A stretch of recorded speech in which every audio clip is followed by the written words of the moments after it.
Russell, are estate agents lazy? Talk to me.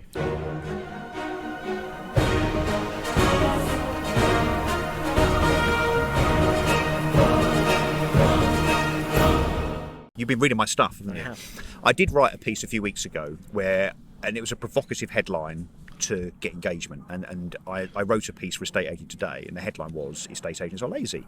And look, I don't mean to be cruel and too generic, but having seen all sides of agency, having actually also been in other industries, I've flirted with the automotive industry, I was in a city doing currency trading for a while, and also having spoken now to a lot of individuals in the US and the Australian market. What strikes me is that, and actually this is particularly true of online agents actually, is that the entire acquisition strategy, so marketing basically, is all about spending loads of money, particularly on things like Facebook and Google AdWords, local press and so on.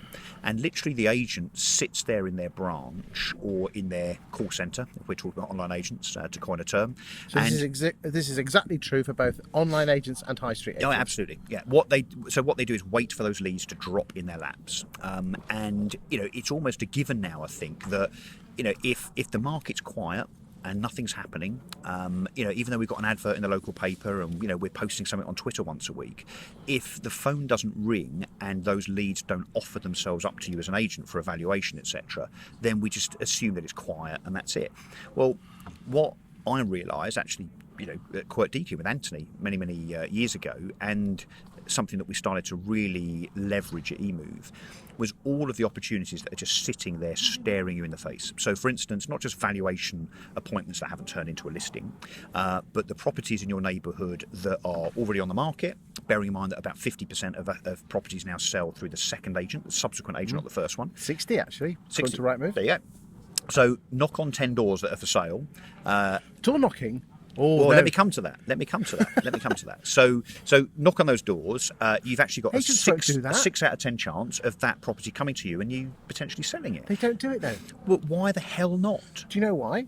Well, I do know, because people are scared of doing it. Do you know what? I do it now. So, I have the luxury of a brilliant team that I work with, Mark Reddings and Claire Reddings, Hannah and Anthony at Keller Williams Essex, and also on the PR side with James Lockett and Alex Perickley. So I've got brilliant team members that allow me a little bit of kind of freedom and flexibility here and there. So to prove a point recently, bearing in mind Keller Williams Essex is only not even 3 weeks old, I've been touting in my very local area. So I've been sending stuff out to people I know through email, through HubSpot, and I'm using software. Can I mention it? Because it's brilliant. Yeah. Loop. So Claire Owen's Loop software, which is a fantastic bit of prospecting software. But if you're in Essex, it's terrible. You don't want it. You don't need it. It's terrible. But I'm using that to identify all the properties that are on the market. And then you can contact them, you can door knock them, and you stand a decent chance of getting on the market at no acquisition cost. You're right, agents don't do that. They don't seem to want to do that. I think there's a culture which is, that's just not what we do. I don't want to. But again, back to the point we made in another video, which was around kind of, putting your head above the parapet from a media perspective. I think agents are just too scared to do it because they're scared of rejection. Now, right, you've hit the nail on the head. The type of people that make great valuers are people orientated as opposed to systems orientated, and they're more outgoing than ingoing. Those of that you like your profiling systems, this is the DISC profile, and most valuers are I types or influencers. Yeah. They want everyone to love them, and their biggest fear is rejection. So the reason most valuers make such awful business generators is that you are knocking on the door for your biggest fear. There's another problem. The other problem is, let's again just use some numbers just for effect. Let's say your average fee is £3,000 as a lister, and you're on, let's say, 5% of that on completion, so it's 150 quid. And you've worked out in your head how many doors you have to knock on to get the amount of valuations you need, to get the amount of listings, to get the amount of sales, to get the amount of completions. You're thinking, do you know what?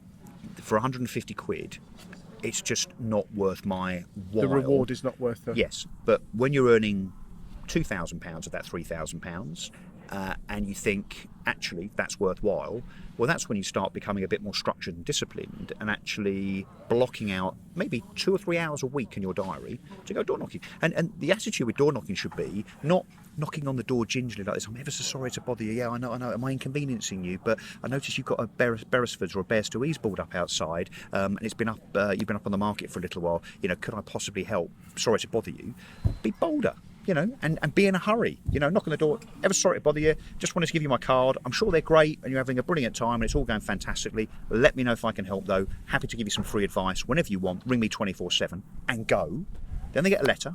Then you might go and knock it again 2 or 3 weeks later. Then they start seeing your Google ads. Then they start seeing your Facebook ads. Again, long game. It is definitely a long game. Yep. Over a period of time, you build yourself up as the local property expert, the guy that you can just ring up and have a conversation with for advice, even though you're not on the market with him. Believe me, you will build a business.